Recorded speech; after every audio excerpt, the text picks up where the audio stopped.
o nosso pastor Paulo. Que Deus continue te abençoando, meu irmão. Amém, amém. Estava falando com o pastor Marcos, falei assim, pastor, fica aqui comigo, que fica muito solitário aqui na frente, né? Mas é bom. Eu gostaria, né? Isso, por favor, né? Pedir ao Fábio, a Aninha, pode ser lá, ó. Pode ser lá, né? Tá com iluminação lá. Não esquece não, tá? De adicionar, tá? Ô, irmã Ana Maria do Nascimento Thompson, né? Irmãos, a gente estava preocupado, né? Desde o começo do dia, né? Os irmãos estavam aí preocupados, né? A galera preocupada. E o que vai ser hoje? Como é que vai ser? Como não vai ser? Estaremos sorrindo no final do dia? Ou estaremos um pouco tristes? Né? Mas, queridos irmãos, eu queria dizer uma coisa aos irmãos: a alegria do Senhor continua sendo a nossa força. Amém, irmãos? Não é? E a gente sabe, queridos, e é aí que nós paramos para pensar, que existem questões e situações que são eternas. Essas questões não mudam, né? Já sorrimos por 5 vezes, né? E teve gente que chorou antes e voltou para casa. Chegou a nossa vez. Um dia, né, quem sabe, né, chegará a nossa vez novamente, mas não foi hoje. Então não é por isso que muita gente, né, fala assim, estou triste demais, né? Obrigado, minha querida, estou triste. Fica uma para o irmão, né? Eu estou triste, não sei o que, irmãos. Olha, deixa a tristeza de lado e vem louvar o Senhor, né? O melhor lugar de estar é na casa do Senhor. E hoje, queridos irmãos, um texto tão conhecido, né? Fala sobre o jugo de Jesus e também repouso para os cansados. Eu falo aos irmãos que há cansaço às vezes de todas as formas. E muitas das vezes não é só um cansaço físico. E eu gostaria de compartilhar com os irmãos, desde já pedindo aos irmãos desculpas pela nossa falta de educação. A você que está visitando a nossa igreja, por favor, fica de pé. Não vamos deixar, né, irmãos? Porque, isso, amém. Está ali o nosso irmão, né, Samuel, né, que Deus o abençoe, Samuel, né, o João, fala João, bênção pura, que Deus abençoe, né, queridos, que bom podermos estar aqui mais uma vez. A você que não levantou, eu já estou subentendendo, né, que nós estamos nesse processo de permanência aqui na PIB de Suruí, né, e que Deus possa abençoar a vida, né, a vida e a família dos irmãos. Quero agradecer, né, e é muito bom, irmãos, quando nós vemos, né, como nós estamos vendo hoje aqui, famílias inteiras aqui reunidas, né, como a família do Marquinho, estava vendo ali também a Fabiana, Fabinho também, né, a galera toda ali. Irmãos, vocês não sabem como isso traz alegria, porque a casa do Senhor, ela é isso também. É o lugar de nós estarmos não só adorando ao Senhor, mas também em comunhão com as nossas famílias. E isso faz muito bem, está vindo também a família do irmão Jovaci, e já até na outra geração também, né, que já está ali a Hélida, né? Então, assim, isso faz muito bem para a gente, né? E que, embora, né, muitas pessoas falem de outra forma, mas o nosso desejo é que cada um de nós, com as nossas famílias, nós possamos dizer, eu e a minha casa serviremos ao Senhor. Que Deus possa nos abençoar. Mateus capítulo 11, a partir do verso de número 25, nos fala sobre o jugo de Jesus. Mateus capítulo 11, verso de número 25. Eu gostaria de fazer um pedido, se for possível, tá bom? Não deixa a nossa visitante sozinha lá não, né? Está lá sozinha lá, por favor, né? Dá uma força aí, irmão, tá? Por favor, meus irmãos, não é? Solidão na casa de Deus não existe. Vamos lá, queridos irmãos, a partir do verso de número 25.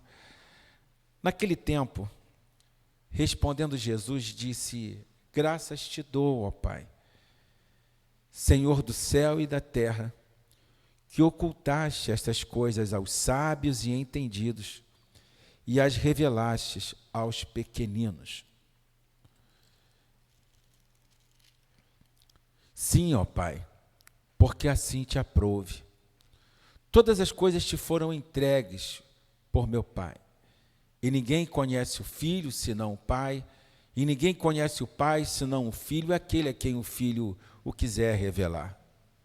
Vinde a mim, todos os que estáis cansados e oprimidos, e eu vos aliviarei.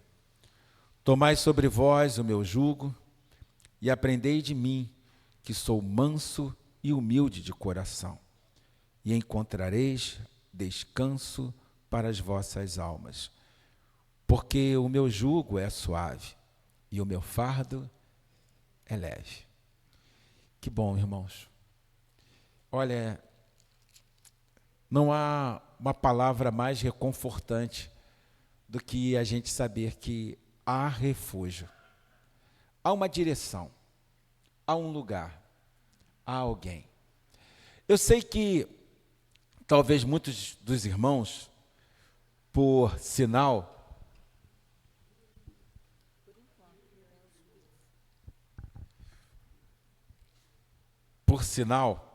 muito mais corajosos do que eu, né, do que meus irmãos também,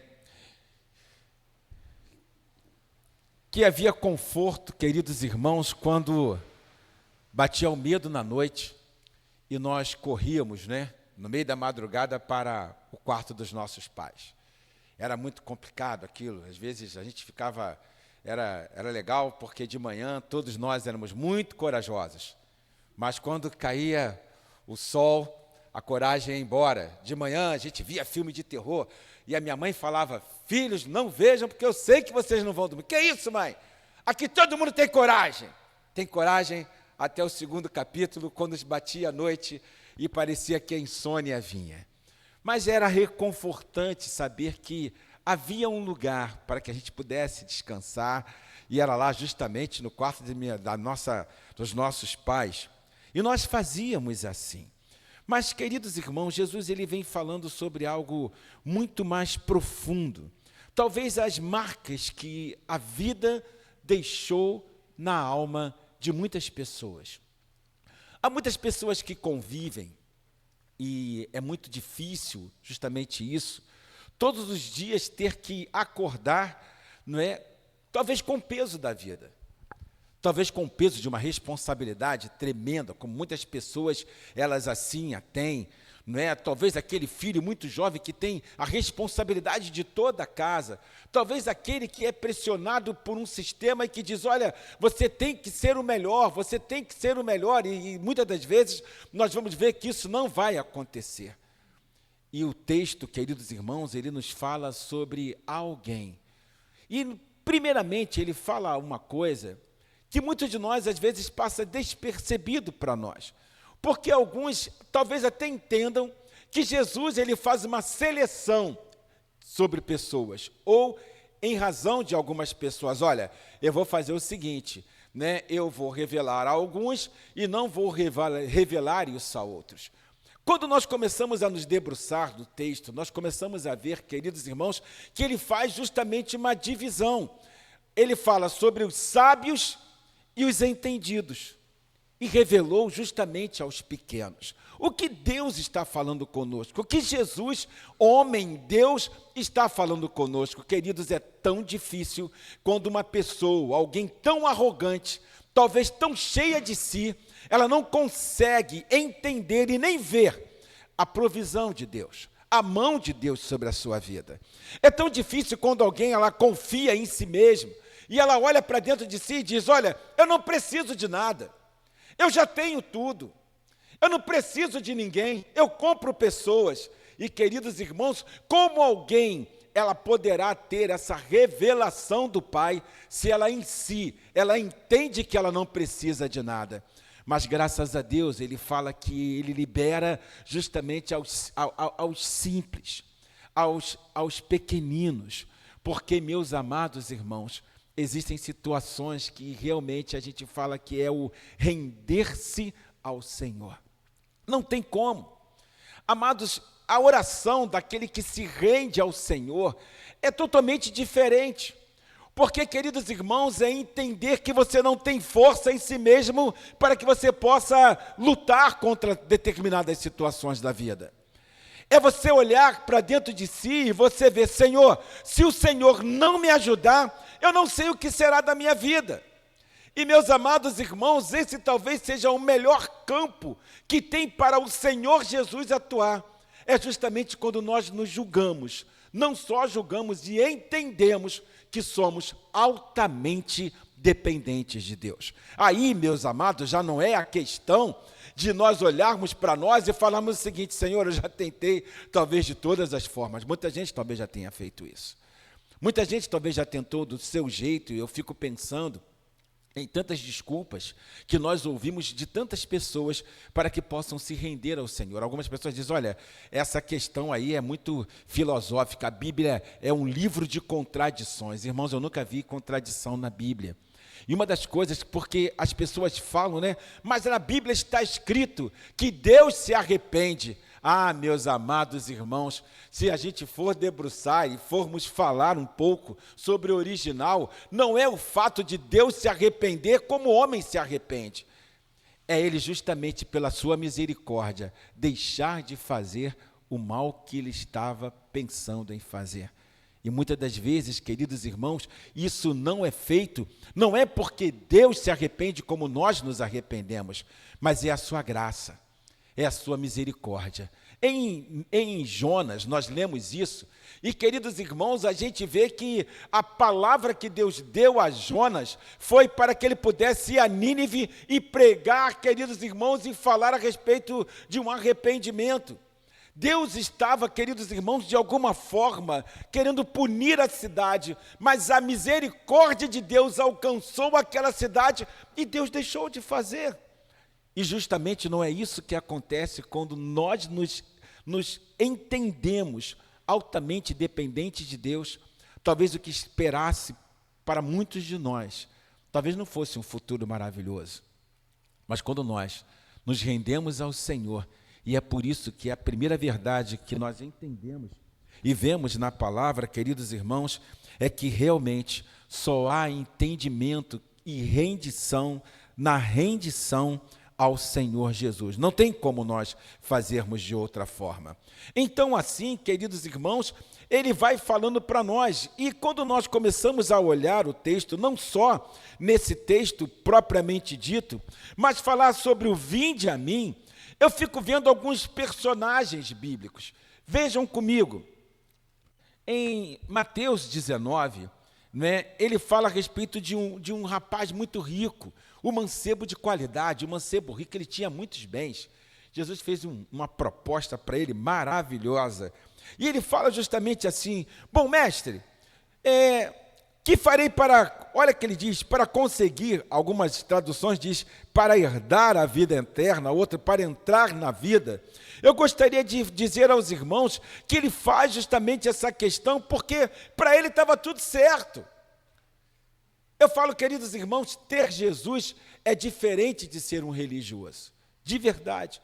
Talvez a religiosidade, ela pode oprimir muitas pessoas, mas o entendimento, e você quando se rende ao Senhor, nós não temos o medo, nós tememos o Senhor, mas nunca medo, porque o amor, ele lança fora todo medo. E é quando nós entendemos isso, queridos irmãos, e vemos ali esse mancebo, esse jovem rico, não é? E ele falou assim, Jesus, ele fala, né? E por que me chamas bom? Não há um bom que, senão um só que é Deus. Se queres, porém, entrar na vida eterna, guarda os mandamentos. E ele fala, queridos irmãos, ainda capítulo 19, a partir do verso de número 17, agora 18, ele diz, disse-lhe ele, quais? E Jesus disse, não matarás, não cometerás adultério, não furtarás, não dirás falso testemunho, honra teu pai e tua mãe, e amarás o teu próximo como a ti mesmo. Disse-lhe o mancebo, tudo isso eu tenho guardado desde a minha mocidade. O que me falta ainda? Às vezes guardar tanta coisa, né? Às vezes a gente vai conversando com muitas pessoas e tem muitos versículos guardados na cabeça. Olha, eu sei esse versículo, eu sei aquele outro versículo. E quando chega na hora do teste, na hora que realmente nós temos que mostrar amor, a gente às vezes dá um passo atrás. Aquele jovem, ele era muito rico e ele falou, olha, eu obedeço isso tudo. Então eu tenho direito à vida eterna. Mas, amados irmãos, o interessante é que da mesma forma que Jesus nos vê, ele viu o coração daquele jovem. E por mais que ele cumprisse tudo, ele tinha algo que parecia ser um Deus no seu coração. As suas riquezas, porque Jesus ele fala para ele, ora, vá, vende tudo quanto você tem, dá aos pobres, depois você vem e segue-me. Irmãos, olha, esse jovem, esse mancebo, ele poderia ter o nome dele juntamente com os discípulos. Ele poderia ser um discípulo ali, de ver tantas maravilhas da parte de Deus. Mas ele, tendo muita riqueza, ele olha para dentro de si, ele se entristece. E ele não vai. É justamente esse vinde a mim que ele fecha essas lacunas. Porque não há como a gente se esconder de um Deus tão maravilhoso. Pensem na mulher samaritana. Os irmãos já lemos tantas vezes, ir ao poço, né? Ver aquela inimizade que havia de judeus com samaritanos, de tantas e tantas situações que nós já vimos, nós já lemos, nós já estudamos. Mas o texto nos diz que aquela mulher, ela foi naquele momento ao poço, talvez por N motivos. Eu falo, queridos irmãos, as irmãs sabem disso, né? Tu pensem só, uma mulher que, sei lá, teve 5 maridos, o homem que estava com ela também não era marido dela.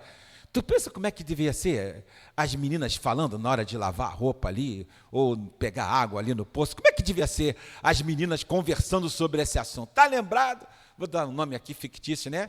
Da dona Mimi. Ih, rapaz, dona Mimi está de novo com outro camarada aí agora. Olha só. Rapaz, não casou de novo e está com outro cara aí agora. Irmãos, ela não queria passar por esse percalço. Ela não queria passar por esse constrangimento. Talvez ela foi num horário que ninguém estivesse ali. E ela falou assim, sabe uma coisa? Eu sei a hora que a mulherada vai lá pegar água. Não quero estar junto delas, porque elas vão falar de mim. Mas, irmãos, ela carregava muita coisa no seu coração. Talvez amores não correspondidos. Talvez uma vida que ela pensou e projetou e nunca aconteceu. Talvez confiar em pessoas que não se deveria confiar. E para essa mulher, eu entendo também esse vinde a mim. Amados irmãos, olha que bênção quando o Senhor Jesus, ele tem essa conversa e ela se rende ao Senhor. E ela diz, né? Olha, eu tenho ouvido de um homem que ele falou tudo que eu tenho feito. Foi tão convincente que ela vai à cidade e traz uma galera para que pudesse ouvir falar do Mestre. E assim que Deus faz, quando entendemos de verdade o vinde a mim.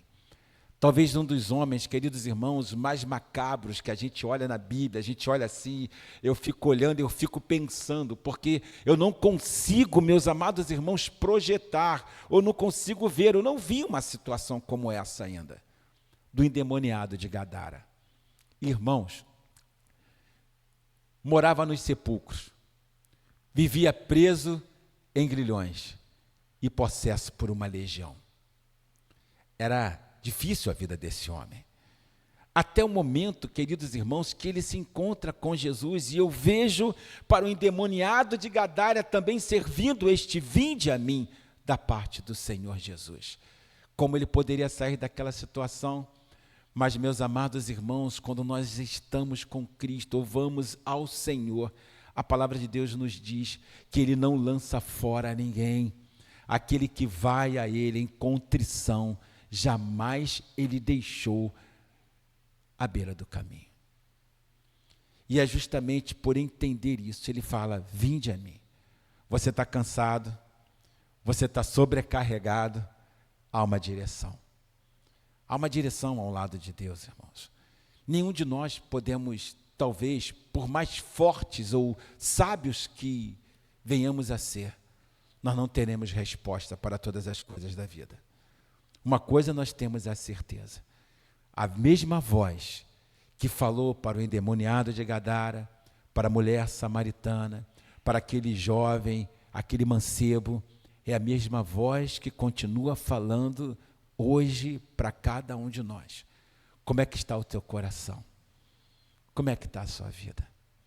Como você está com você mesmo? Eu falo, às vezes a gente pode estar mal, irmãos, mas às vezes a gente está, nós temos que estar bem com a gente mesmo.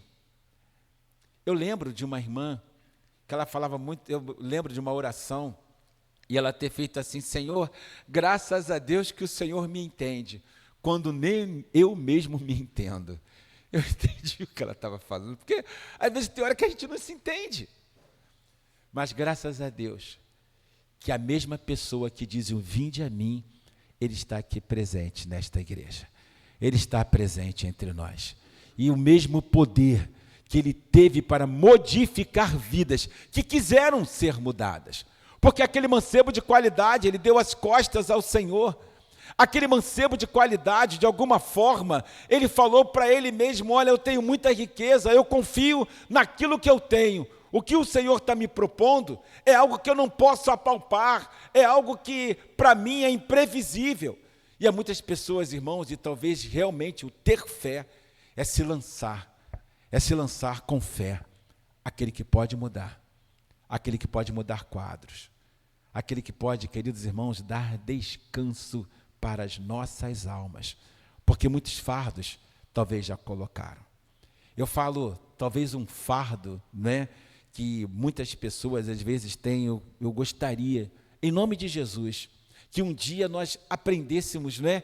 Todos nós, assim, quando eu falo aprendêssemos, né? Porque há muitas pessoas que elas têm uma máxima de falar assim: olha, eu tenho que ir à igreja, Irmãos, a gente não tem que ir à igreja, não tem que vir não, irmãos. A gente vem por amor que nós temos ao Senhor. Eu tenho o prazer de estar na casa do Senhor. É totalmente diferente.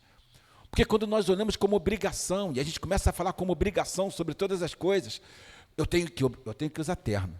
Para ser pastor tem que usar terno e usar gravata. Eu estou meio desalinhado, né? Para ser pastor tem que ter um terno e às vezes você não usa nem o terno. Não importa se te chamam ou não, você sabe quem você é. Há tantas questões que tentam colocar fardos pesadíssimos. E, queridos, não pasmem, né? Olha, você deve fazer isso, você deve fazer aquilo outro. Às vezes, quando a gente via, né, algumas situações, você tem que chegar e subir a escadaria tantas vezes para que você possa receber uma graça. Você tem que fazer isso para que você possa receber uma graça. Você tem que, de alguma forma, para que você possa receber uma graça. Você tem que dar dinheiro para que você possa receber uma graça. O Senhor diz para cada um de nós: vinde a mim os que estáis cansados e sobrecarregados, e eu vos aliviarei. Ele não fala de dinheiro, irmãos, porque o Senhor não cobra por aquilo que Ele dá.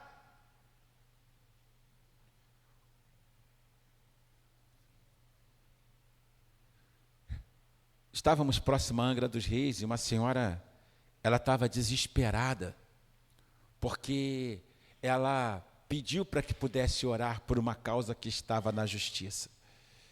E alguém falou com ela: olha, se você me der R$2.000, eu vou orar e essa causa vai sair da justiça, mas se você não me der esses 2.000, você vai ser amaldiçoado. E ela começou a procurar alguém que tinha 2.000 para dar a ela. E falaram, né, que havia um pastor. Mas a minha palavra, irmãos, eu fico pensando que muitas vezes as pessoas fecham os seus olhos para a verdade da vida. E ela falou assim, como que eu fosse cobrar também. Ela falou assim: quanto o senhor vai cobrar para orar? Eu falei: eu não vou cobrar nada para orar. Ela falou assim: mas é aquele que orou, que pediu 2.000, de repente ele pode deixar uma maldição sobre a minha vida. Colocaram um fardo pesadíssimo. E uma das coisas que nós estávamos falando foi justamente essa. Porque o fardo do Senhor, ele é suave, é leve. O Senhor não coloca fardos sobre nós. Ele coloca amor no nosso coração. E meus amados irmãos, né, se eu de alguma forma eu impedi aquele negócio, eu quero dizer que eu fiz para a honra e para a glória do Senhor. Até ganhou um dinheirinho. E eu não quis receber para a honra e glória do Senhor, para que não viesse ficar nenhuma dúvida em relação à bênção que Deus dá. E muitas das vezes nós não precisamos prometer nada ao Senhor, Ele dá porque Ele é liberal para cada um de nós. Porque o fardo do Senhor, Ele é leve.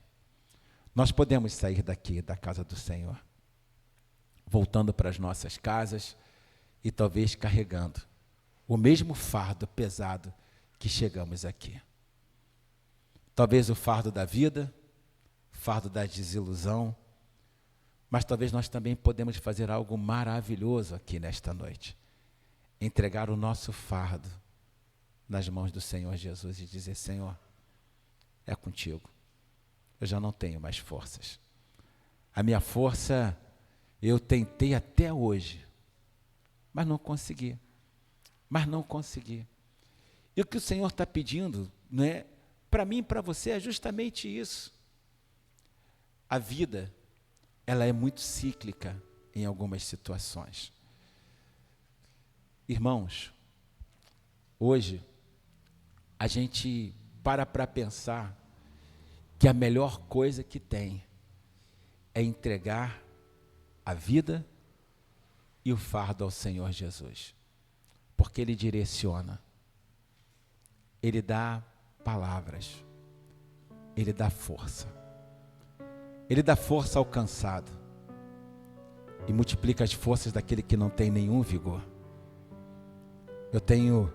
E a palavra tem sido a máxima para viver os dias difíceis. Fui moço, agora eu sou velho, e pior que eu sou velho mesmo, mas nunca vi desamparado justo, nem a sua descendência mendigar o pão. Não temas, pois, meu filho, ó bichinho de Jacó. Eu sou o teu Deus, eu te ajudo, eu te sustento. Todas essas palavras vêm do mesmo Senhor que disse: vinde a mim, porque Ele é Deus. Ah, meus amados, quando nós entendemos e abrimos de verdade o nosso coração ao Senhor, não há dúvida, só há uma certeza, a direção que nós devemos tomar. Eu vou convidar o pastor Marcos, pode estar aqui à frente, por favor, comigo.